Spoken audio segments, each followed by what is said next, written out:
And the executive director of the Housing Authority here in Wycomico, Don Bibb. Correct. Don?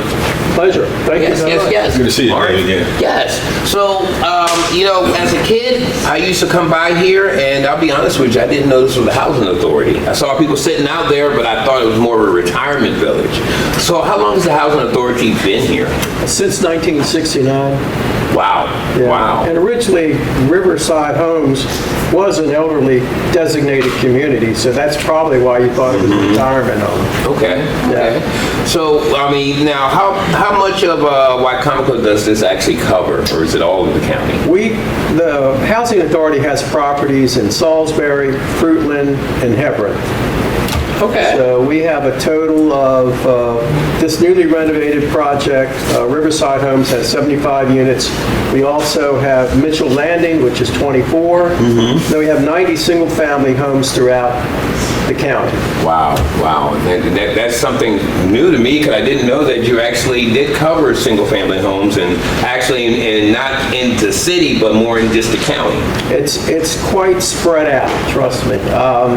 And we're partnerships in newly developed communities like Stone Grove Crossing, which was the old Booth Street site. Okay, yeah, a beautiful site now. Thank you. Yeah, we're looking to develop the other property right down the street from it. But we also have Square at Merritt Mill.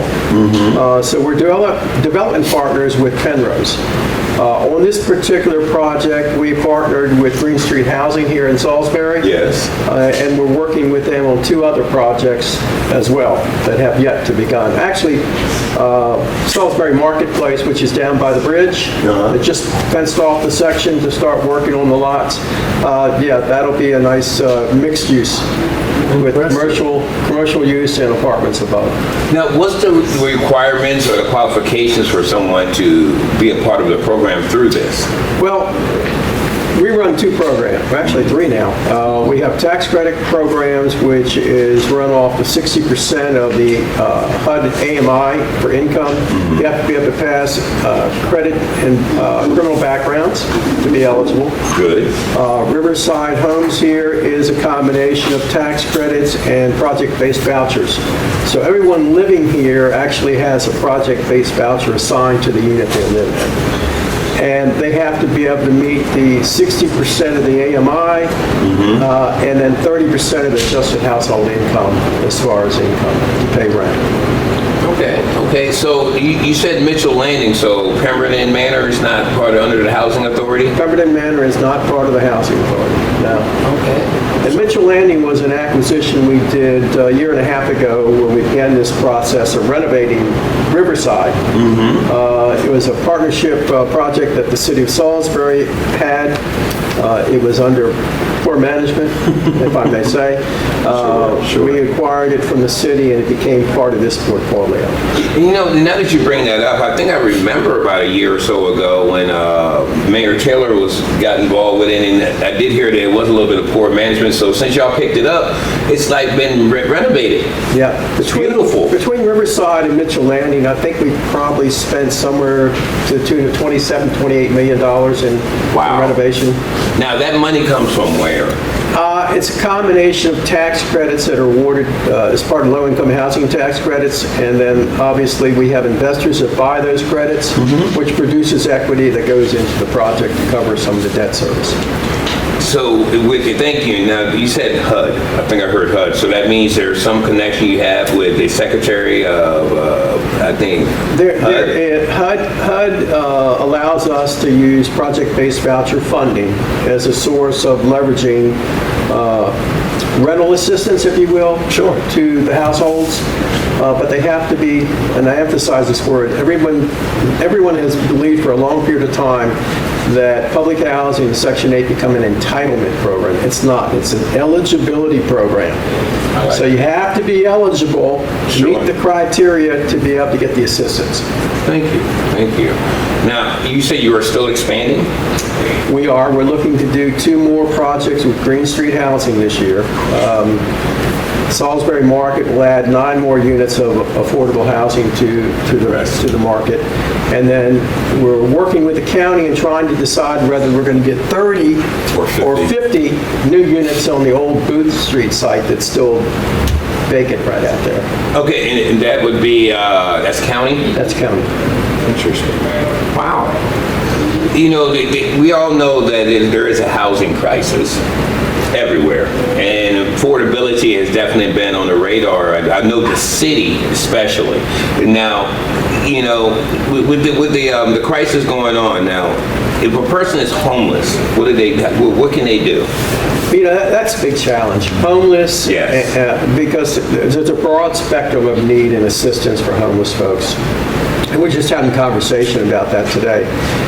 There's such a need for the wraparound services to effectively serve the homeless population. Yes, sir.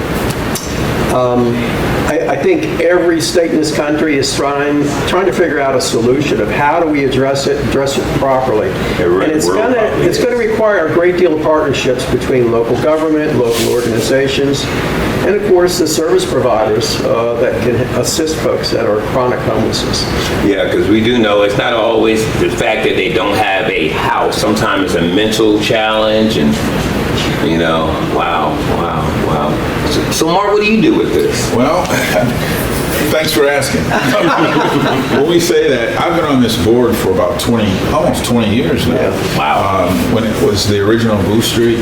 And when I was on the board then, it was a dilapidated area over there on Booth Street, across from the Armory. They called it the Jets. It was about the Jets. They called it the Jets. Wow, that's really old time. Mm-hmm. But, you know, on the board then, we were trying to figure out what could we do with that. We ran into some issues, and you know, without calling names, but the person that was working with us was leading us down the wrong direction. Okay. And then the executive director at the time passed away. And then we, as a board member, had to go find another executive director, and we did a national search. And right in our own backyard, we found Mr. Bibb. And he has been a godsend to us. The time he came, hit the ground running with how we would develop Booth Street. Then we were able to tear it down. Set up a partnership with, was it Penrose? Penrose at the time. And when we were talking about Stone Grove, it's pretty amazing to see how we're going to build something that's what change the complete atmosphere over on Booth Street. New development. Sure. And the Indian Reservation, again, there hasn't been any new construction in years. My Lord, it's been decades. Yeah, and then when we saw how the whole Merritt Mill was going to be built, we were really excited about that. That was phase 1. Phase 2 came, we really thought we were going to build second phase right next to it, but through HUD said that you can't have two, Section 8? Well, what it was, How was that? Office of Fair Housing runs dynamics to determine census tracking, and you can't tear down a mixture or high concentration of low income or poverty housing back into the same community. So you have to diversify. So we had to find an alternate site for phase 2, which ended up being the Square at Merritt Mill. And that turned out quite nice. I mean, the property had some issues with drainage, but the engineers were able to figure that out. Interesting. But it left us with the vacant site. Actually, it wasn't vacant. We had to tear the other phase down. We tear the phase down. So we got funding from the state to do that. So we've been sort of teetering back and forth for a couple of years now, trying to figure out what do we want to put back there. What's the most basic service need that would be better serving the community on that location? And the board will come up with a final determination of what they feel. We can't wait. Again, we're going to be looking for public input on what they would like to see there. Sure. But it's also ironic that right on that spot, right behind it, is the Emerson Holloway playground. Yes. And they're just now going through, with James Simmons, going through what do they want to do with that Emerson Holloway playground, which is right behind our field. Sure. Which would really change the complexion of James Simmons, he's with Parks and Rec. For Wycomico. Okay, yeah, him and Steve Miller. Steve Miller, great guy. Yeah. In fact, they just had a community interest meeting last Wednesday. Interesting. And I want to say this to our community. Whenever there's opportunity to come out to voice your opinion about any projects in our city, you got to show up. And nobody turned out. So, wow. So please, make sure you go on, even on my website, you'll see the questionnaire. But you see that when people get involved, they can make a difference. Absolutely. Absolutely. So right now they're looking at what are they going to do with Emerson Holloway. So it's going to look good having our new complex plus the new playground back there, the park behind it. Also, I just want to mention too, when Don talked about this, because he's, I mean, you really, this man is a gem. The scattered sites that we had, if people remember on West Road, there was homes, single-family homes with black plyboard on the windows. I don't know if you remember driving. I'm seeing it right now as you say it. You can see it. Riding up. It was an eyesore. Under his leadership, we were able to tear that down. That's when we got the money to really start to remodel. So we have about 24 scattered sites. Actually have 90 single family. 90. Wow. Now we're working on getting the vacant units redone. Sure, I just want to let you know, we only get about $496,000 a year from HUD to use towards capital improvements to our properties. On the average, it costs us $130,000 a unit to renovate. So if you break slow the but numbers steady down, progress. So we're looking at alternate sources at the state to get some additional resources to bring in to get more of these units back online.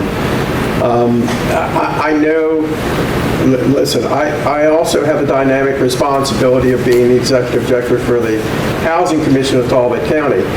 We are all in the same position, not just here in Maryland, but nationwide, with trying to build and maintain decent and affordable housing for folks. And maybe correct me in saying not affordable, but attainable. Attainable. Because affordability has such a broad spectrum of interpretation. Speaking about that also, you mentioned some of the people understand that voucher program. Yeah. It took me a while to understand this when we say we had vouchers. Explain, because it really throws me for a loop too when we say we have vouchers and people come want to pick up vouchers, but explain the whole voucher. So here you have what we classify as a housing choice voucher program, or what people refer to as Section 8. Okay. That's a federally funded program. And different jurisdictions have allocation of money per year and the amount of vouchers that they can have in their portfolio.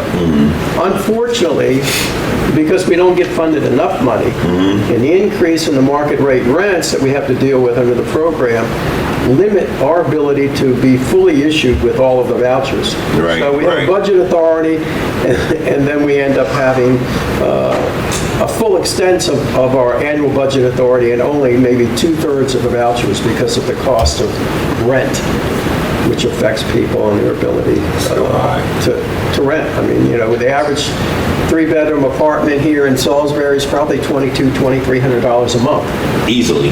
So, when you mix that and let's say, you get $700,000 or $800,000 a year from the federal government, I'd love to be able to issue 388 vouchers, but unfortunately, that hasn't happened. I don't think it's ever happened in the history of the agency.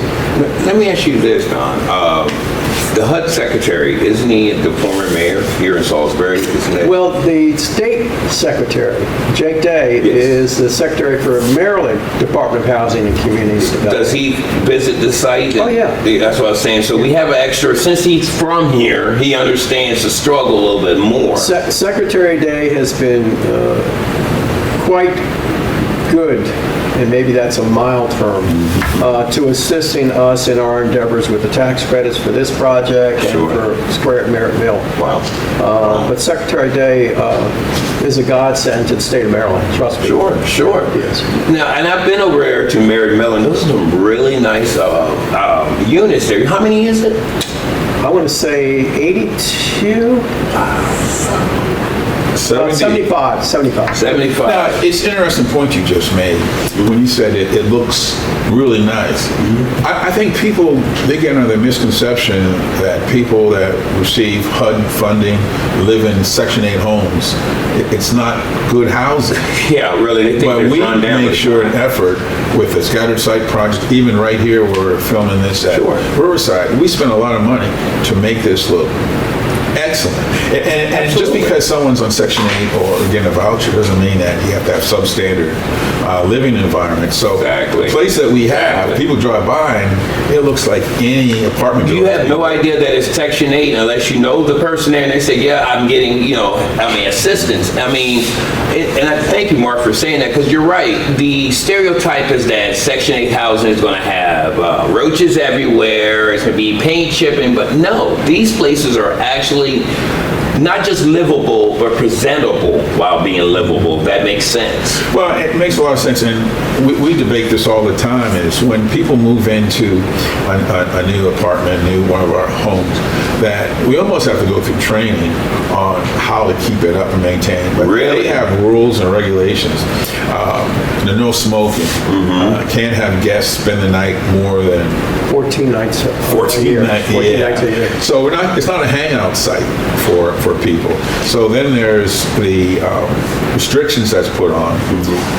But the toughest thing is having people understand that. And that's where I always say we need to look for our general public to really, nonprofits to come in, maybe help provide some training on how you maintain a home. Wow. Financial literacy, Right. so they can get out of debt and maybe move into home ownership. Well, and Mark, thank you. You're involved with so much, and I know you work with Bishop Anthony Dickerson over to the Christian Shelter, and before he releases them back into their destiny, do y'all prepare them for me? Oh yeah. In fact, with the Christian Shelter, one of the main caveats is they have to turn in their paycheck to us, and only we will provide them with the stipend when they need the monies. But Sure. we're trying to help them save and not just go out and spend all what they have. And also if people coming into the shelter to help maintain and get them on a track where they can have home ownership one day. Sure. And one of the big success stories that you saw out of Yeah. Ms. Vera. Yeah, Ms. Vera has a Awesome. home. She has a home, and here's someone that hasn't had one, lost it, some issues happened, she didn't know what she was going to do, and now she's able, through the help of Christian Shelter and all the people that came in there, she saved up money, now she has a place, so it does work. And I hope that we have some kind of programs like that. In fact, we're going to talk about that. Yeah. Helping with our properties, making sure that people that stay here just don't. And you mentioned the thing about it's not entitlement. What was that word you used again? Eligibility. Eligibility. Yeah, because it's not. You get on it, you're on it for life. Yeah. And I think some of the rules are changing, aren't they? They are. In fact, today is the final day for public comment on the administration in Washington on 4 major changes to social programs, not just a housing program. We all know the dilemma with immigration. It's a little bit of a dilemma. It's there were two forms here. If somebody applies for a tax credit project to live there, there is no citizenship requirement. A lot of people didn't realize that. And there used to be, still is until maybe the change takes place. Wow. But if you apply for social housing assistance and you're not a documented citizen, if you had a child in the course of time that you and your partner had been in the country, it was a segue into being able to get social housing or social program assistance. The proposed rule is that goes by the wayside, that you have to be a documented citizen in order to be eligible for further participation. They're talking about putting in term limits.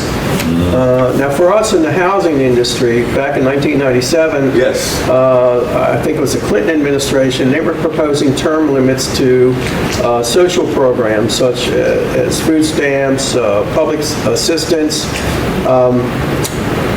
they implemented it for a couple of years, and it was supposed to be a 5-year period. Sure, We sure. all know when administrations change in Washington, so rules some change. of our policies Right, and programs right. that we have to administer. Wow. So that, along with work requirements, it's called a work and dignity platform. If you are a participant in a housing program or any other social program, it used to be that if you were eligible to work and didn't work, you paid a minimum amount towards your rent. I remember hearing about that. Well, now the administration is saying, oh, wait a minute. With the exception of elderly and disabled folks, if you're a head of the household and able to work and have children that aren't under the age of 6, you're going to have to work. You're going to have to work, and you're going to have to pay your fair share towards rent. Not my policy, the administration's policy. Sure, But I mean, it makes sense because what we have created, and I've been doing this for 50 years. Right, right. So what we have I've been alive for 50 years, so it's been a little bit of time. So what we unfortunately have created as a society is long-term reliance on social assistance to survive. Absolutely. So I think the administration's move is to establish a sense of responsibility. Well, and thank you for saying that. My concern when I've heard some of these things was those that have been on it for a long period of time, has there been any kind of like checks and balance, hey, I mean, you've got to apply for jobs or... Well, I mean, we as an industry try to Encourage. encourage, thank you, encourage our program participants that it's not so much about just surviving, but making things better for the children, Sure, your future, sure. your children, your families, and that's why we've been trying to promote home ownership, moving out of subsidy-assisted housing into home ownership. I mean, we're talking about legacy wealth. I mean, that's what family basis should be. And again, we have places like Salisbury Neighborhood Housing, Habitat would help people. And again, they don't have to stay in a place where, like you said, surviving. They need to start thriving and breaking that cycle of dependability on government when they have the opportunity to work, to get up and do something. So what I like now with our project, with our homes now that we have, makes them have a sense of pride and more dignity. Now you can start moving. I could see when they were staying in the old Booth Street apartments, you know, if you live in the slums, you're going to feel like that.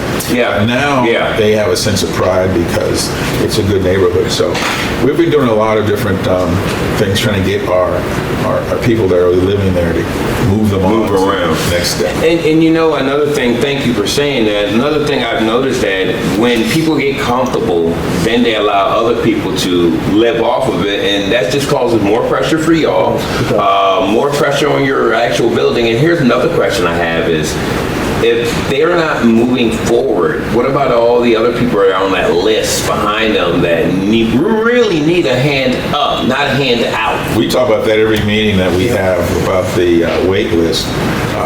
There's hundreds of people. Oh, I'm sure. And unfortunately, there's not the properties that we have available. I think right after COVID, a lot of the rental properties went to try to, landlords went to try to sell them. So that's why they say there's a shortage of housing for rent, because everything now is home ownership, but people aren't to that position to be able to afford it. Yeah. So are you thinking about moving down outside of outskirts of Salisbury more? Like you said, you have some in Hebron. We do have some, I think we have maybe 4 or 5 units in Hebron. Thank you. Because the reason why I asked that is from where I'm from, which is in District 2, which is down Nanny Poke Road, where I know there's a lot of homes are there, and a lot of the older folk, you know, they either move out of the area or unfortunately, you know, they pass on, and then they leave all these houses, and if nothing happens to them, they become dilapidated. So, I mean, is there ways that y'all could work with these homeowners and maybe be able to explain? I think there again, it's the availability of funding. Sure. We're strictly reliant, well, I shouldn't say strictly, but we're mostly reliant on our federal subsidy we get from HUD. We get an annual operating subsidy, and then we also get capital fund monies to make the capital improvements to the property. But it's not enough. It's never been enough. And as I said, if you've got 15, 20 vacant units sitting there and you want to get them back into circulation, and it's cost you $130,000 to renovate one, and you're getting $490-some thousand a year from the federal government to do that, you can do the math and figure out how long it's going to take you to get to that point. That's why public-private partnerships like what we did with Green Street and Penrose are important, because it creates another layer of financing that you can do to renovate. And I think what Dave's talking about, and this is a good question too, if someone has a home and they want to make it a HUD property, can they call you? They can call. If somebody wants to get their property onto the Housing Choice Voucher Program, they can call us. We go out and do a livability inspection to make sure it passes what the requirements are, and then we can make referrals to our clients that come in with vouchers. Thank you for clearing that up. What does that do with the landowner if they want to get involved with that? How do they? Well, they'll enter into a housing assistance contract agreement with the housing authority. And if the rents that they're looking to charge fall within our parameters, because we do have limitations on what we can pay as far as rents go, then they'll go on the program. They're guaranteed whatever the portion of the housing assistance payment is per month from the housing authority. They're guaranteed that monthly. And the difference, if the tenant is paying a portion of their income towards that rent, then the tenant would pay directly to the landlord. As far as some taxes, does that, the landowner, if they do this? That's all on them. It still stays the same. At the end of the year, they'll get a 1099 from the housing authority that, hey, we paid you. Okay, so it does change a little bit. It does. Okay, good. And I just want to throw some last out there as we get ready to wrap up. We're looking for board members. Hey. So if anybody's interested in being a board member, contact me. And what is a board member? What are the requirements for being a board member? we have monthly meetings, again, to hold this man accountable. What we do is look at our budget, see what's going on with our new projects that we have. We are his ears out in the community. So when people talk about, hey, why don't you do this? We bring it back to our board meeting to discuss it, to see if that's plausible or not. But yeah, we are looking for some board members that especially have ability, knowledge in housing, contracts, construction, things like that. Are there any elected officials here locally that's working with y'all on that? I do know there's a couple of people that's in housing that are elected officials. They're involved with We have had discussions in the past with elected officials about potential board members. We can't have an elected official sit on the board because considered as a conflict Conflict of interest, sure. Okay. But, we have a quite diverse board, and that's important to have the diversity out Absolutely. there. Somebody that may be in law, somebody may be in construction, somebody that's a community advocate, just knowledgeable of what the community needs are, and helpful if they have some knowledge of housing. Okay. And in closing, I just want to ask this. Is there any, how does a person get on the list? For assistance. I want to use the word assistance because I don't want people to think that you just jump on the list, you put them in the house. It's assistance. It's hands up. Yep. Or, Well, right now, our Section 8 program is closed. Okay. So we're not accepting any new applications. And I think we probably have close to 400 and some people, 483 people on the wait list. Wow. Our public housing wait list is open. We have never closed that. So somebody can come in and put an application in to get on the wait list. And I believe there is maybe 170, 175 people on that list. But again, both are really slow moving. I was going to say, if nobody... when we go back to the term limits that the administration... Sure. There's a logic behind that, because we have stagnated nationwide of our wait list for people, and I know people that have been on wait lists for 10, 15 years, easy. It's you know, and it's sad to say it, but you can desensitize people to moving forward.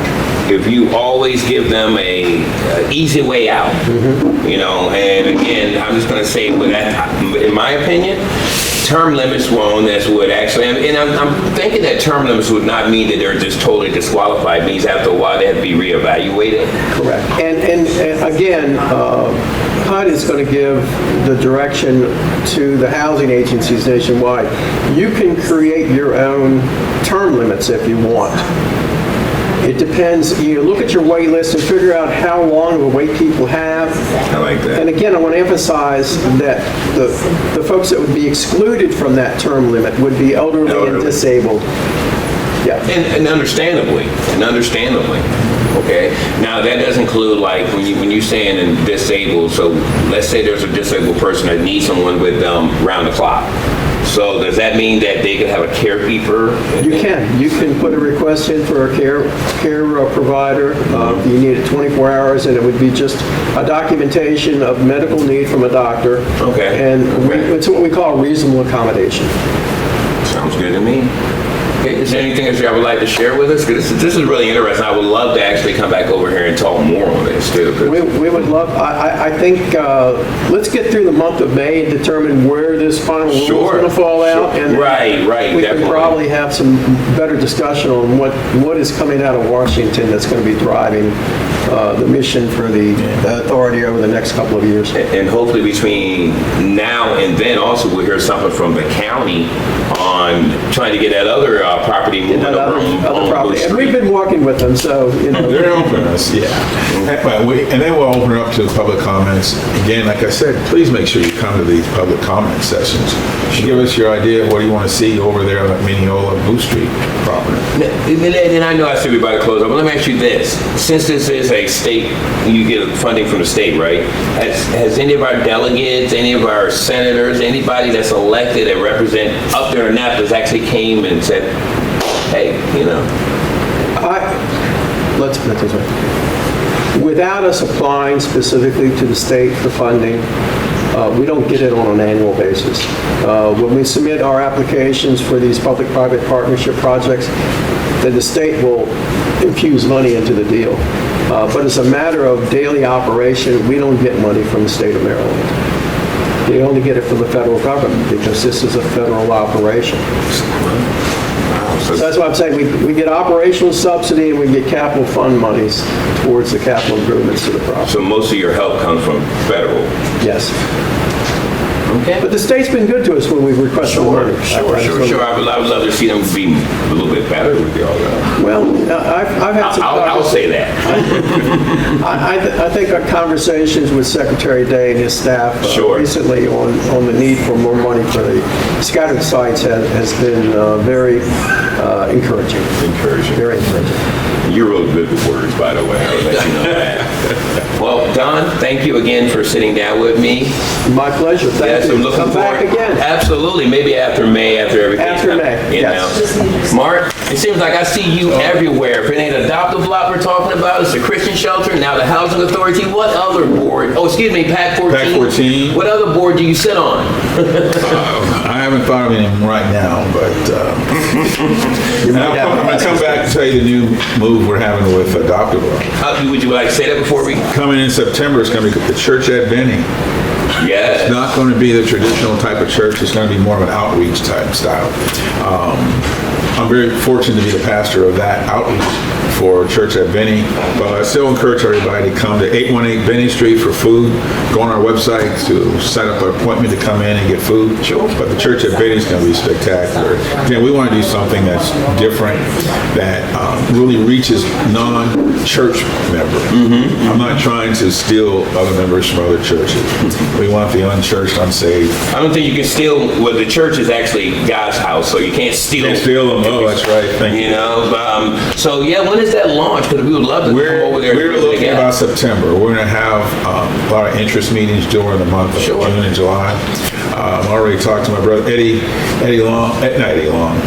Eddie, his brother Eddie, coming over with the radio station. Okay. 97.5. We're going to do have music going out in the park and just have a good time and get people interested, especially the ones that don't go to church. Man, that's awesome. That's awesome. Well, thank you again. Thank you both of you gentlemen. And this has been Bridging the Gap. We'll be talking to you soon. Man, this